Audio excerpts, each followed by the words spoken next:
Of all the changes we chase in life, the transformations we long for, the breakthroughs we hope will finally come, few are as profound, as quietly revolutionary, as the change that happens when you stop being endlessly available. At first, it's subtle, almost invisible. You pull back slightly. You don't answer right away. You stop offering explanations for your every move. And the world, used to your constant presence, your ready yes, begins to feel unsettled. People notice. Some get confused. Others get angry. And a few, perhaps the ones who truly cared, simply adjust and respect the shift without complaint. But underneath it all, a deeper current moves.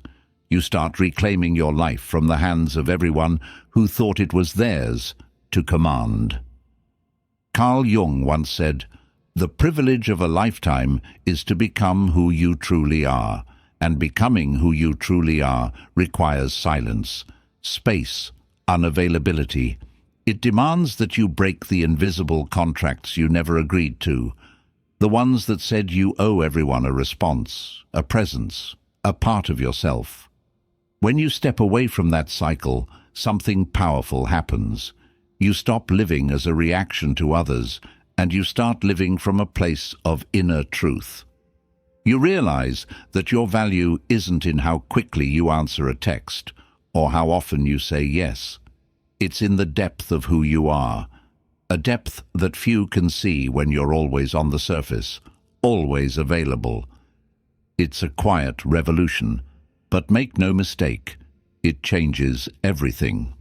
When you stop being always available, everything changes.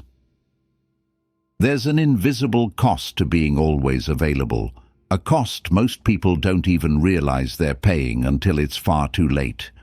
Every unanswered call you rush to return, every text you reply to instantly, every favor you say yes to without a second thought. Little by little, you hand pieces of yourself away.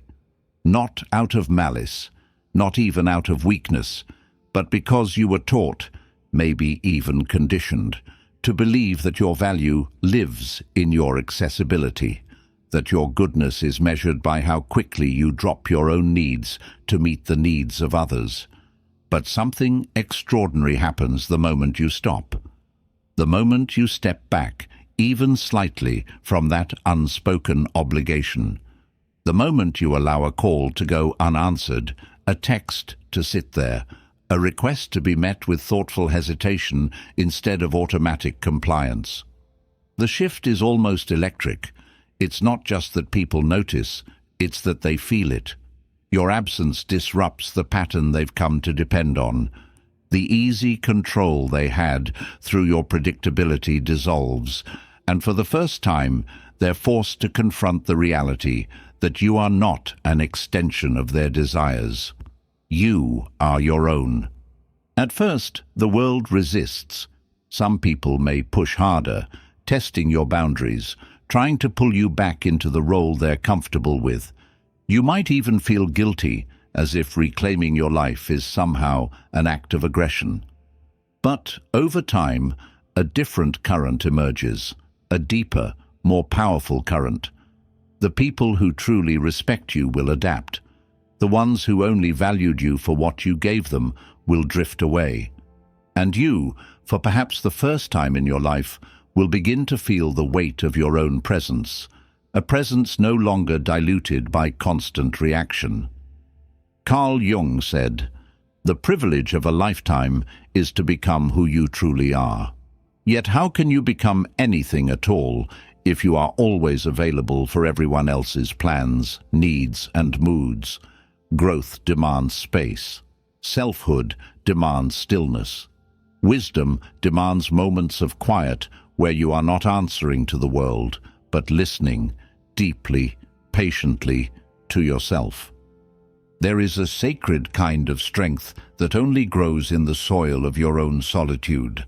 Not loneliness, but intentional, chosen solitude. It's in that silence that you remember you are not obligated to be everyone's solution, everyone's comfort, everyone's distraction from themselves. You are here to live your own story, not to fill the gaps in everyone else's. So the next time you feel that familiar tug to answer right away, to say yes automatically, to be there immediately, pause, breathe.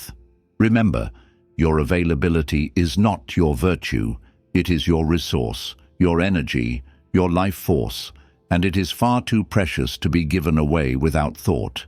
The day you stop being always available is the day everything starts to change, not because you are being cruel or distant, but because you are finally being true, true to yourself, true to the life you were meant to live, and in that truth, you will find a power the world cannot give you and cannot take away. Excessive availability is not a virtue. It's a prison.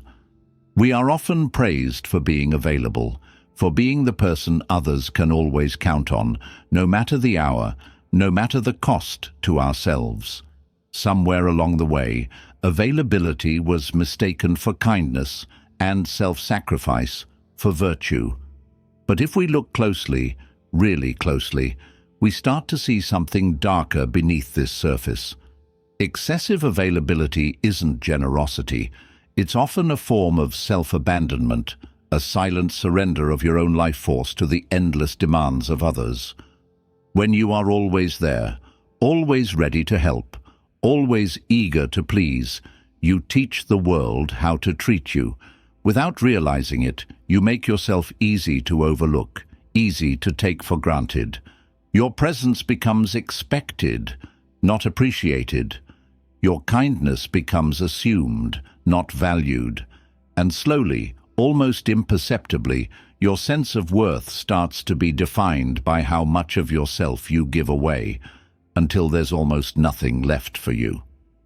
Carl Jung once wrote, "People will do anything, no matter how absurd, to avoid facing their own souls." And one of the easiest ways people avoid their own discomfort, their own emptiness, is by filling their lives with others, with you, if you let them. Your constant availability becomes a shield they use against their own loneliness, their own fears, their own unresolved pain. They don't have to sit with themselves if they can always reach for you. But where does that leave you? Caught in a cycle where your life becomes a tool for others to escape their own. There's a deeper tragedy here. When you live to be available, you start to lose the sharp edges of who you are. You forget what you want, what you love, what calls you forward in life. You become a reflection of others' needs instead of an expression of your own soul. Your dreams, your passions, your very essence slowly blur into the background noise of a life lived for everyone but yourself. The truth is, you were not born to be a lifeline for others at the expense of your own breath. You were not meant to stretch yourself so thin that you become invisible, even to yourself. Real kindness, the kind that heals rather than harms, begins with boundaries. With the courage to say, "I am not available right now, I am tending to my own soul." And in doing so, you give others the space, the necessity to tend to their own. So ask yourself, with as much honesty as you can muster, where in your life has kindness turned into a prison? Where has being available become a way of disappearing from yourself? And most importantly, are you willing to endure the discomfort of disappointing others in order to finally stop betraying yourself? Because when you do, when you reclaim the time and energy you once gave away so freely, you will begin to taste a kind of freedom few ever experience. The freedom of a life owned completely, unapologetically, by you. The mask of the persona keeps you over-available. There's a strange, quiet tragedy that unfolds when you live too long behind a mask, a persona carefully shaped to be everything the world seems to want from you. Maybe it started as a survival tool, a way to fit in, a way to be liked, to avoid rejection, to feel needed. But over time, what once felt like a choice hardens into a reflex. And before you even realize it, you are no longer living from the truth of who you are. You are living from the expectation of who you should be. A smile when you're tired. A yes when your whole being aches for a no. A constant presence when all you crave is a breath, a moment, a space to be unseen. Carl Jung described the persona as that which in reality one is not, but which oneself as well as others think one is. It's a chilling idea that not only does the world buy into the mask you wear, but you begin to believe it too. You start to think that being available, being agreeable, being endlessly accommodating is who you are. But it's not. It's who you thought you needed to be to survive. It's who you learned to become in a world that often rewards appearances more than authenticity. This mask demands a heavy toll. It asks you to be always reachable, always responsive, always agreeable, even when your soul quietly protests. It convinces you that love must be earned by your usefulness. That belonging must be paid for with the currency of self-sacrifice. And so you stay over-available, not because your heart is open, but because your mask is terrified of what might happen if you dare to pull away. But behind the mask, something else stirs. A quieter truth. A longing not just to be liked, but to be known. Not just to be needed, but to be seen, deeply, honestly, even imperfectly. And that longing cannot be met by being everything for everyone. It can only be met by stripping away the mask, even if it risks losing the applause, even if it risks disappointing those who never knew the real you to begin with. The fear is real. The fear that if you stop being so available, so accommodating, so perfectly reliable, you will be abandoned, that you will be deemed unworthy. But here's the deeper truth. The ones who love only your mask never loved you. And if the price of acceptance is your authenticity, the cost is far too high. So consider this. Who are you when no one is looking? Who are you when you are no longer performing? And what would it feel like? What kind of life might you create if you started offering the world not your persona, but your presence? A presence rooted in truth, not in fear. A presence willing to be sometimes unavailable, sometimes imperfect, sometimes gloriously, unapologetically real. Because it's only when you shed the mask that you discover something extraordinary. The ones who stay, the ones who truly see you, never needed the mask in the first place. Emotional availability becomes a tool for manipulation. There's a hidden vulnerability in being emotionally available without boundaries. What begins as a beautiful openness, a willingness to listen, to care, to feel deeply with others, can quietly become a doorway through which manipulation enters your life. The more you respond, the more you give, the more you show up without question, the easier it becomes for others to use your emotions as levers to get what they want. And often, they don't even realize they're doing it. They simply learn, over time, that your heart is a tool they can wield whenever it suits them. When you don't set limits on your emotional availability, you unintentionally send a signal. My energy, my time, my empathy are always up for grabs. And once people sense that, even unconsciously, they begin to pull at you, to demand your attention, your reassurance, your validation, whenever it serves their needs. It's rarely obvious. It doesn't always come with loud demands or dramatic confrontations. Sometimes it's the quiet expectation that you will always answer, always care, always fix what they are unwilling to face themselves. Carl Jung offers a chilling insight here. Until you make the unconscious conscious, it will direct your life, and you will call it fate. If you are not consciously choosing when and how to offer your emotional presence, Others will choose for you. They will shape your life around their wounds, their emptiness, their fears, and call it friendship or love or duty. But deep down, you will feel the erosion. You will feel yourself being stretched thinner and thinner until your own emotional reserves run dry. The danger of this dynamic is that it masquerades as connection. It feels good, even necessary, to be needed. There's a temporary glow, a sense of purpose in being the one others turn to. But if you listen carefully, you'll notice something missing. Reciprocity. True connection nurtures both sides. True love strengthens both souls. Manipulation, even when unintentional, drains only one. And so the question must be asked, gently but relentlessly, are you being loved, or are you being used? Are you being valued, or are you being consumed? The hardest part of waking up to this truth is realizing how much of it you allowed, even encouraged, by confusing availability with love. But awareness is not condemnation. It's liberation. Once you see the pattern, you can begin to change it.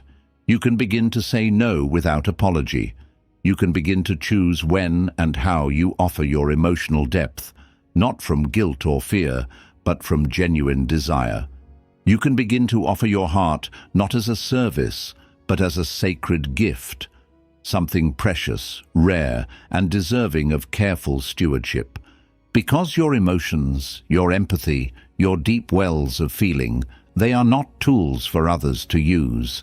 They are the very essence of who you are, and they deserve to be protected, respected, and given only where they are honored in return. People don't value what they don't have to earn. There's a strange law of human nature, as old as time itself. We rarely cherish what comes too easily. We may enjoy it, we may indulge in it, but we don't respect it, not truly. And when it comes to human relationships, this law is merciless. If your time, your attention, your energy are always available without question, without effort, without any cost, they become invisible, expected, taken for granted like air, like water, like all the things we never stop to thank until they are gone. It's not because people are inherently cruel or ungrateful. It's simply that the mind is wired to value what feels rare, what feels earned, what demands awareness and effort. When you are always available, when you never make your presence something intentional, something others must rise to meet, you unknowingly teach them to see you as a given, not as a gift. Carl Jung captured this truth when he said, "The more you deliberately seek happiness, the more you emphasize and magnify how much you don't have it. In the same way, the more your availability is automatic, the less it is appreciated." Because the human heart needs effort to awaken real appreciation. It needs longing to ignite real value. It needs the experience of absence to truly savor presence. If people never have to earn your time, they will treat it as endless. If they never have to wonder whether you will show up, they will stop asking themselves why they deserve your presence at all. And over time, you will start to feel the slow ache of invisibility, a feeling far worse than rejection, because it's not that they push you away, it's that they stop seeing you at all. The solution is not to become cold or withholding. It's not to build walls around yourself out of bitterness or fear. It's to become conscious, fiercely conscious, of the value of your own presence. To understand that your time, your attention, your emotional energy are finite, sacred resources. They are not owed to everyone simply because they ask. They must be earned by respect, by reciprocity, by genuine connection.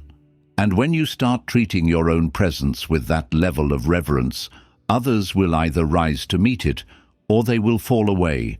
Both outcomes are a blessing, because in either case, you are no longer wasting the most precious currency of your life on those who cannot or will not honor it. So ask yourself, who treats your presence as a privilege and who treats it as a convenience? Where are you pouring your energy into hands that hold it carelessly, without thought, without gratitude? You owe it to yourself, not from pride, but from love, to reserve your deepest presence for those who recognize its worth. Because when you do, you not only protect your heart, you elevate your entire existence. Psychic energy, where does it go and who controls it? Every day, without even noticing it, you are spending psychic energy. Every thought you entertain, every emotion you linger on, every conversation you engage in, all of it costs you something. And though the cost is invisible, the effects are not. Fatigue, anxiety, a lingering sense of being scattered, drained, worn thin by 1,000 invisible demands. You feel it in the heaviness behind your eyes, in the ache in your chest, in the restless racing of your mind at night when the world finally goes quiet. Yet few of us ever stop to ask the most important question: where is my energy going, and who decides? Carl Jung once observed, "Energy is never lost in the psychic system, it is merely transformed," which means that even when you think you're just wasting time, when you get pulled into unnecessary drama, when you argue with people who aren't ready to understand, when you explain yourself over and over to those determined not to listen, you are not just wasting time. You are transforming your precious inner energy into exhaustion, into confusion, into a life that feels heavy and directionless. And the painful truth is, if you do not consciously decide where your energy flows, someone else will. The world is full of people, systems, and distractions that are more than willing to harvest your attention, your focus, your emotional labor. Not because they are evil, but because energy is power. Whoever controls your energy controls your life.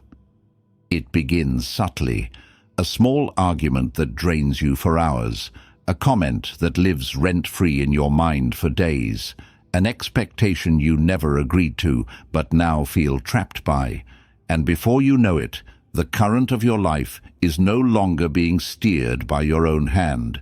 It's being pulled by every passing tide of external demands. But imagine, for a moment, reclaiming that current.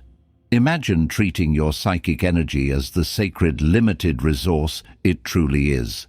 Imagine choosing with great care where your attention goes, what you respond to, who you allow to occupy your emotional landscape. Imagine building an inner life so rooted, so intentional, that no passing storm can uproot it without your permission. It is not selfish to protect your energy. It is not cruel to refuse to be available to every demand, every crisis, every call for your emotional attention. It is, in fact, the only way to live authentically, to create a life that is truly yours, and not just a series of reactions to everything and everyone around you. So ask yourself with unflinching honesty, where has your psychic energy been leaking away without your consent? Who or what have you been empowering simply by giving your attention, your reactions, your explanations? The moment you begin to reclaim your energy is the moment you begin to reclaim your life. Because in the end, your energy is not just what fuels you, it is who you are becoming. Reactivity is not power. Conscious withdrawal is.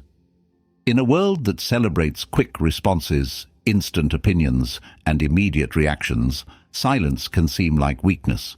To pause instead of reply, to step back instead of charge forward, to remain still while others demand a show of force. But real strength, the kind that endures, does not live in reactivity. It lives in restraint.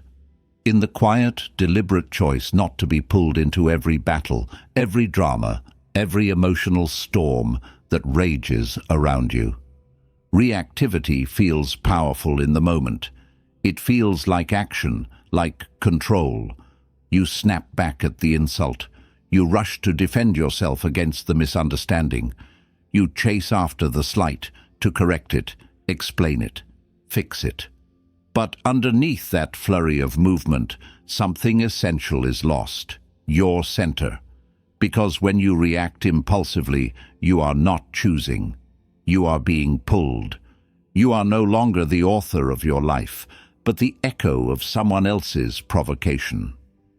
Carl Jung reminds us, even a happy life cannot be without a measure of darkness. Darkness, conflict, misunderstanding, disappointment is inevitable. What defines your life is not whether darkness comes, but how you meet it. Will you be swept away by every wave that hits you, or will you learn to stand firm, rooted, silent, until you choose the right moment, the right response?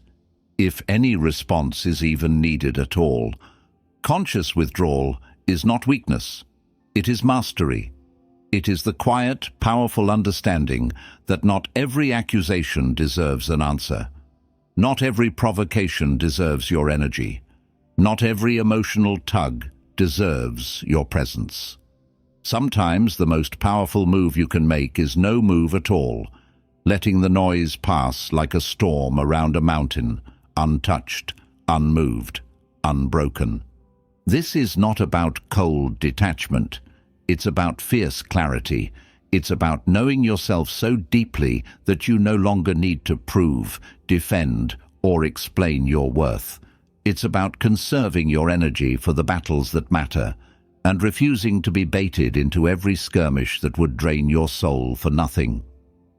Imagine the difference it would make in your life if you paused, just paused, every time you felt the rush to react, if you breathed instead of lunged, if you chose silence instead of defense, if you allowed yourself the dignity of response rather than the compulsion of reaction.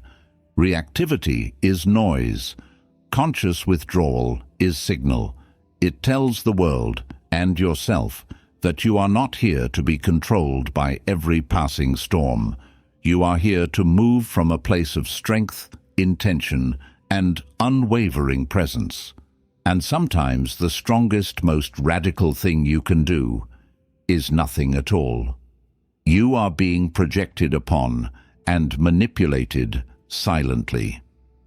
There's a haunting truth that most people spend their lives trying to avoid. We rarely see each other as we are. Instead, we see each other through the thick fog of our own fears, wounds, and desires. We project. We cast others into roles that make sense of our own inner chaos. The caretaker, the villain, the savior, the scapegoat. And once those roles are assigned, they become prisons, silent, invisible, but suffocating all the same. When you are endlessly available, emotionally open without clear boundaries, you become an especially easy target for these projections. People don't relate to you. They relate to the version of you that serves their needs, explains their wounds, validates their insecurities. They don't ask who you are. They decide who you must be. And if you're not careful, if you don't stay deeply awake, you begin to live inside the cage they have built for you. Carl Jung warns us, knowing your own darkness is the best method for dealing with the darknesses of other people. Without that self-knowledge, you will be pulled into the games others play with themselves, games they are often not even aware they are playing. You will be blamed for emotions you didn't cause, held responsible for expectations you never agreed to, cast as the villain in stories that were never truly yours to begin with. This silent manipulation is dangerous because it is so subtle. It doesn't shout, it whispers. It creeps into your relationships, your self-perception, your choices. It makes you second-guess yourself. It pressures you to over-explain, to overgive, to apologize for things that are not yours to carry. It convinces you that setting boundaries is cruel, that stepping back is betrayal, that saying no makes you the bad one. But once you recognize the pattern, everything changes. You realize that projection is not about you, it's about them, their fears, their unmet needs, their unresolved wounds. You are simply the mirror that happens to reflect it. And you have the right, the responsibility, to step out of that mirror, to refuse the roles they hand you, to stop dancing to music you never chose. The real work, the deep work, is not in fighting every projection. It's in seeing them for what they are and choosing not to play along. It's in building such a strong, clear sense of self that no external story, no imagined version of you can dictate your reality. So the next time you feel the subtle pull, the guilt, the pressure, the manipulation, ask yourself, whose story am I living right now? Whose expectations am I trying to meet? And more importantly, what would happen if I simply refused the role altogether? Because the moment you stop living inside other people's projections is the moment you begin to live freely, fiercely, as yourself. Unavailability breaks the projection game. The moment you withdraw your constant presence, the moment you step out of the role others have silently assigned to you, something powerful and unsettling happens. The entire illusion collapses. Without your predictable reactions, without your constant emotional labor, without your ready availability to validate their expectations, people are forced to confront a reality they would rather avoid, the empty space within themselves that they try to fill with your energy. Projection thrives on your participation. It needs your agreement, even if that agreement is silent and unconscious. It needs you to keep showing up as the version of yourself that fits their story, the caretaker, the forgiver, the reliable one who never says no. As long as you keep playing the part, the illusion lives. But when you become unavailable, when you no longer react the way they expect, when you no longer explain, justify, or overextend yourself, the narrative begins to fracture. At first, the response might be confusion, then anger, maybe even accusations. You've changed. You're being selfish. You're not who I thought you were. And in a way, they're right. You have changed. Or rather, you have stopped being the illusion they projected onto you. And for people who are deeply attached to their stories, this can feel like a betrayal. But it's not. It's an invitation. Painful, yes, but necessary, for them to finally see reality, both yours and their own.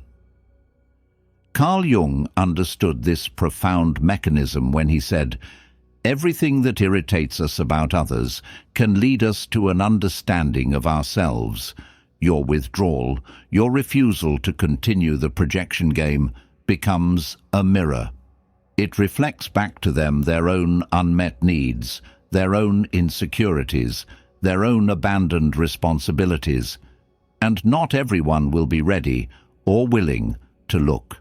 Some will lash out, some will leave. Some will try to pull you back into the old dynamic. But a few, the brave ones, will use that irritation as a doorway to growth. The beauty of stepping out of projections is that it frees both you and them.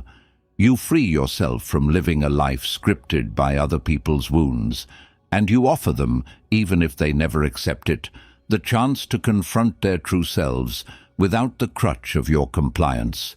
But most importantly, you reclaim the sacred space of your own being, no longer defined by what others need you to be, no longer trapped in stories you didn't write, no longer living a half-life, trying to be everything to everyone.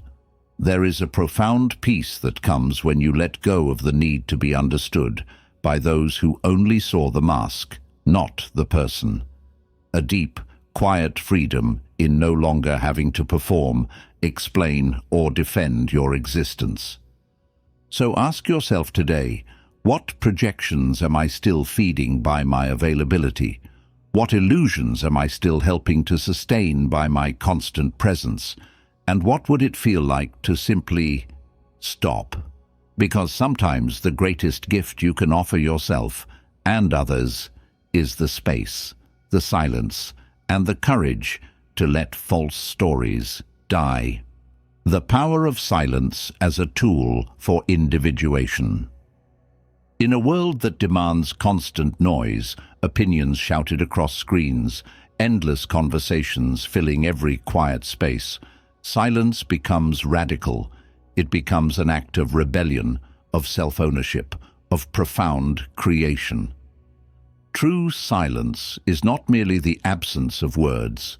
It is the presence of something far deeper, a self no longer defined by others' expectations, no longer tethered to the need for validation, no longer shaped by the fear of being misunderstood. When you choose silence, especially in the spaces where you once rushed to explain, justify, or correct, you create a sacred vacuum, and in that vacuum, something extraordinary happens. The true self begins to speak, not loudly, not in ways that beg for attention, but with a steady, undeniable presence that no one else can define or distort. Carl Jung wrote, "In all chaos there is a cosmos, in all disorder a secret order." Silence is where that secret order reveals itself. When you stop reacting to the endless noise of the world, the demands, the projections, the roles, you begin to hear the deeper rhythms of your own soul. You begin to sense who you are beneath the conditioning, the masks, the reflexes that once ruled your life. Individuation, the process Jung spoke of so often, is not a loud march towards selfhood. It is a quiet uncovering, a shedding of everything that is not you, and silence is its most essential tool. It strips away the distractions. It forces you to sit with yourself, to face your own chaos, your own questions, your own contradictions, without reaching for someone else's voice to drown them out. But silence is not easy. In its depths, you will meet the parts of yourself you have long avoided, the parts that are scared, the parts that still seek approval, the parts that ache for connection even when it costs authenticity. It takes immense courage to remain in that silence, to listen without judgment, to hold yourself without needing to perform or explain. And yet on the other side of that courage is a freedom beyond anything the noisy world can offer. A freedom to exist, to move, to speak or not speak, from a place of profound inner alignment. A freedom to belong to yourself before you belong to anyone else. Imagine carrying that silence with you into every room you enter, not the silence of withdrawal or coldness, but the silence of knowing, of not needing to prove anything, of not needing to fill every space with words to earn your right to exist.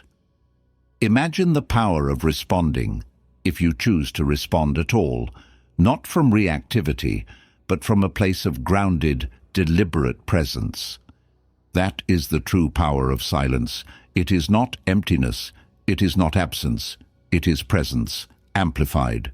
It is where the false self crumbles and the real self emerges, strong, whole, and finally free. Conscious unavailability is self-respect in action. There is a profound difference between reacting out of anger and withdrawing out of self-respect. To be consciously unavailable, to choose when and how you offer your presence, is not cruelty. It is clarity. It is the quiet, unwavering statement that your time, your energy, your peace are not resources to be taken for granted. They are sacred, and sacred things are not handed out casually to anyone who asks.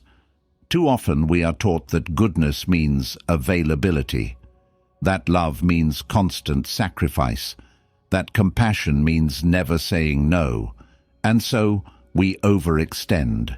We exhaust ourselves. We stay in conversations that drain us, in relationships that belittle us, in obligations that crush our spirit, all because we are afraid of what it might mean to finally put ourselves first. But the truth is, real love, real self-respect, begins with conscious unavailability. It begins with knowing that your worth does not increase the more you diminish yourself for others. It begins with understanding that protecting your energy is not selfish. It is an act of deep reverence for the life you've been given. Carl Jung's insight rings deeply here. What you resist persists. What you accept transforms. If you continue to resist your own need for space, for boundaries, for self-preservation, the exhaustion will only grow. The resentment will only build. The quiet, aching loss of yourself will only deepen. But if you accept, fully and without apology, that you have the right to be unavailable, to step back, to protect your soul, something begins to transform. You stop living in reaction to guilt and expectation. You start living in alignment with your own inner truth. Choosing conscious unavailability does not mean closing your heart. It means guarding its doors wisely. It means understanding that not every knock deserves an answer. Not every invitation deserves a yes. It means trusting that the right people, the ones who truly see you, respect you, value you, will never require you to sacrifice yourself to earn their love. And when you move through the world with that kind of grounded self-respect, everything shifts. You attract relationships built on mutual recognition, not exploitation. You create spaces where your authenticity can breathe and grow. You build a life not based on the fear of disappointing others, but on the joy of being deeply true to yourself. So the next time you feel the pull to be everywhere, to answer everything, to meet every expectation, pause. Remember, your availability is a gift, not an obligation. Your presence is powerful precisely because it is finite, because it is chosen, because it is offered freely, not extracted through guilt or fear. And the more you honor that truth, the more your life becomes a reflection of real love, starting always with the love you give yourself. The solitude of the strong is the beginning of inner freedom. There's a kind of solitude that doesn't come from loneliness or exile, but from strength, from a deliberate, powerful choice to stand alone when necessary. It's the solitude of those who have stopped chasing after validation, who no longer sell pieces of themselves in exchange for fleeting approval. It's the solitude of those who have realized that real connection can never be built on the fear of being alone, that only when you are willing to be alone can you ever be truly free. At first, this solitude can feel unsettling. After all, much of life teaches us that worthiness is tied to constant connection, that to be loved, to be seen, we must always be in orbit around others, always available, always needed. To step away from that pattern feels like stepping into a void, quiet, vast, unfamiliar.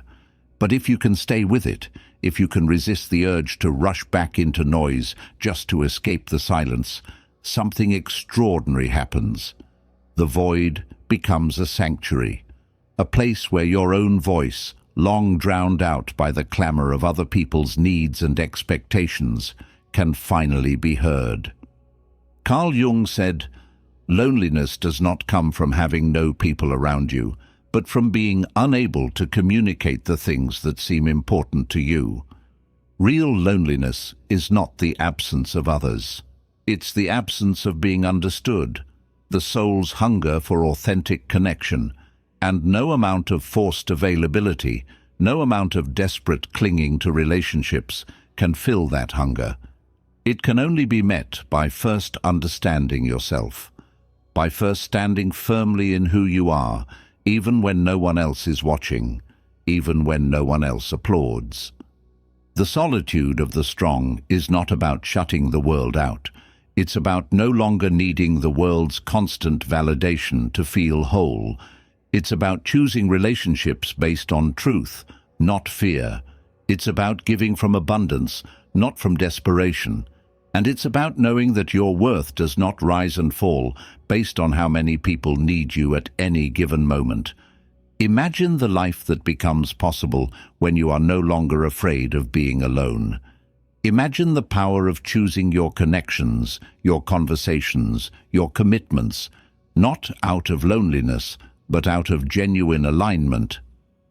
Imagine the deep, steady peace that comes from knowing you could walk away from anything that violates your soul, not because you don't care, but because you care too much about the life you're building within yourself.